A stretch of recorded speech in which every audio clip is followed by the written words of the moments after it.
Moxa greetings. The topic is inertia in Assam.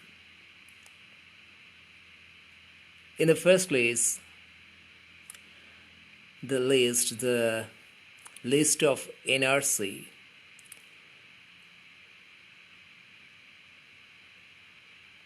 National Register of Citizens.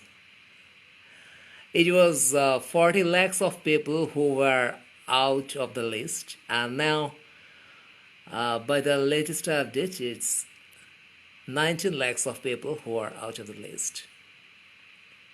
We all know these statistics as appearing on news. Now the matter is, all of a sudden the citizens are knowing in a country that they are no more the citizens of that country. The holy concept of these countries and all over the world, they are having borders, they are having passport, they need visa to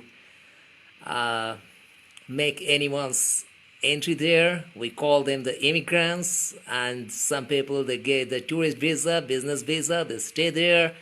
So it is like one particular region, another particular region, and we know that there is the sense of drama of war is still there in this 2019. If really some enmity is there in between two countries, how come the state leaders are meeting and shaking hands? Two state leaders, they're meeting and shaking hands for they are meeting each other with a proper plan and all. But soldiers, they are fighting on the borderlines. There is holy exchange of commercial exchange, some import-export and all. So every time we understand that there's an understanding.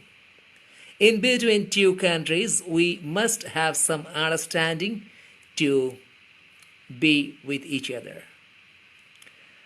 to be around each other, and thus the system of our world.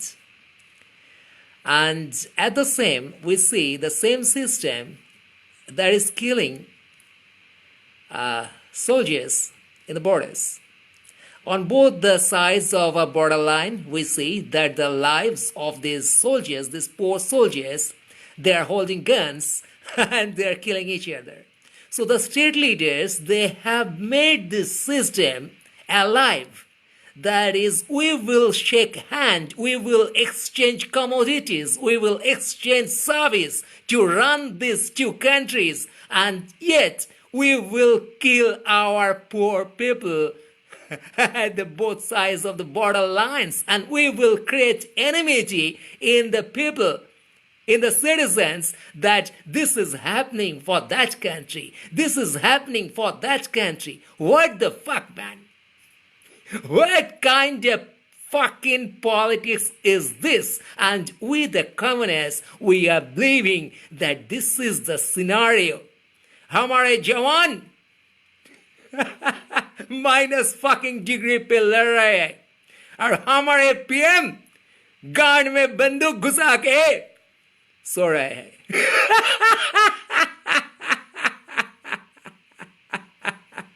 This is a fucking hopeless scenario of this time.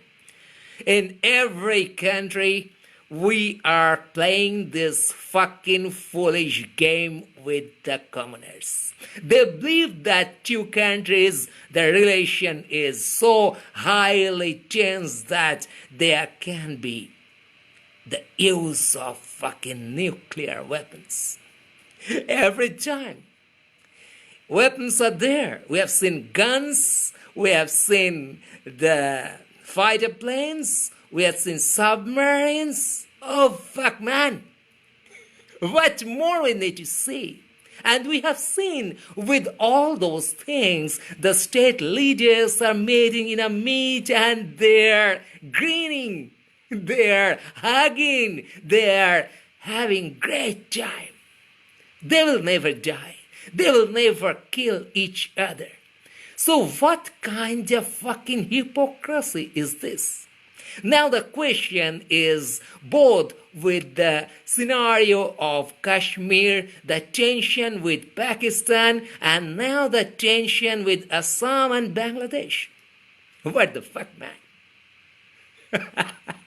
19 lakhs, 40 lakhs. Now the question is, all of a sudden, when you say that these are not our citizens, you say me that, baby, you are not my citizen. Oh, really? How come? I'm living here for such a long time. I built this country. I helped you out in building your road, building your buildings, building your system. I served your army, and now you are telling me that I'm not a citizen of your country. Question is, when this guy entered, if not a citizen by birth, they are saying that Guzbat are kind of infield trespassers. So when I say that trespasser, that man, that woman, that anyone, that one must have trespassed in the country. Question is, when the guy trespassed, what the fuck your people were doing? What the fuck your foreign ministry was doing? What the fuck your country and your state and your fucking government was doing? They were not doing their duty. So they were not doing their duty. That's why I can stay in your fucking country for such a long time. And you allowed me to stay here. For you recognized me as a citizen of your country functionally. And now you are telling all of a sudden that, no, baby, you are no more a citizen. We have checked your past record. You can't show your papers. There's no proof that you are my citizen. Question is, by all these times, you were not sure that I'm your citizen. But you used me. Then give me a heavy compensation. Settle me in another country. Let me live there a peaceful life better than this one. You're not doing that. You are telling that you detained. You're a detainer. And we will put you in the fucking detention camp. What a fucking brutality. What a fucking brutality, man. You used me. You never told me on time that I'm not a citizen. I believed for such a longer time that I'm the citizen of your fucking country. I lived here. I made my own family here. I settled here down. My kids are there. They have their future. And now all of a sudden you are saying that, sorry, baby, you're a foreigner. How come I'm a foreigner? How come I'm a foreigner? How come I'm a foreigner? When you used me for such a longer time, and you pretended, Mr. State leaders, you pretended that I'm your citizen.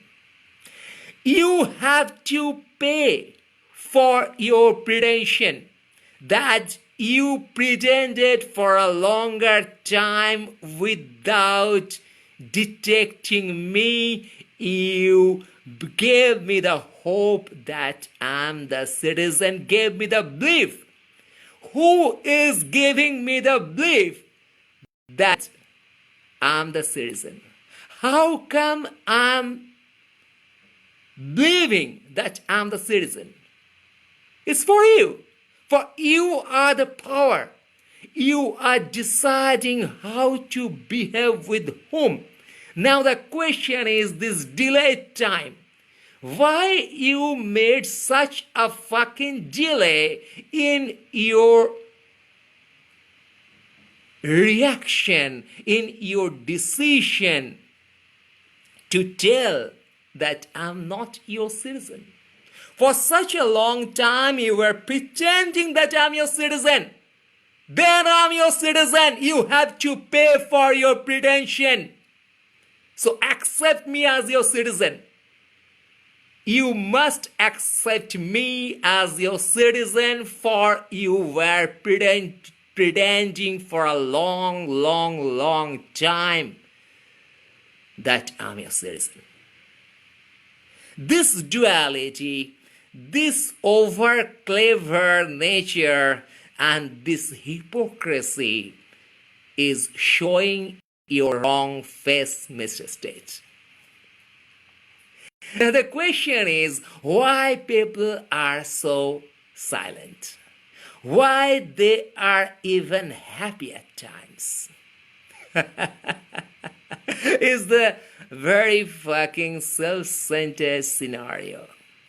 We forgot love. We forgot the sense of posing my feet in others' shoes. We forgot understanding the pain. We forgot sharing the first-hand experience of anything. For we made ourselves very, very narrow. The TV channel culture, the internet culture, and everything.